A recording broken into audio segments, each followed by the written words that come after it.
पॅटिसची अजून एक recipe share करते। कुकरमध्ये बटाटे उकडून घेतले, मिक्सरच्या भांड्यामध्ये साबुदाणे फिरवून घेतले, जाडसर आणि बारीक पीठ वेगळं करून ठेवलं, बटाटे किसून घेतले, त्यामध्ये मीठ आणि हा जाडसर कूट होता ते घालून छान असं हे मळून घेतलं। एका बाउलमध्ये ओला नारळ, मीठ, साखर, सुकामेवा, हिरवी मिरची हे छान घालून मिक्स करून घेतलं। आता या साबुदाण्याचा गोळा घेऊन हे सारण त्यामध्ये भरून छान असा पॅटीस तयार करून घेतला।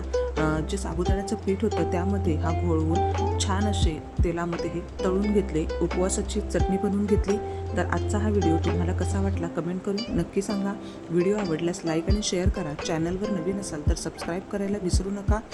याचा फुल व्हिडिओ आपल्या चॅनलवर पोस्ट केलेला आहे, तर व्हिडिओ नक्की पहा।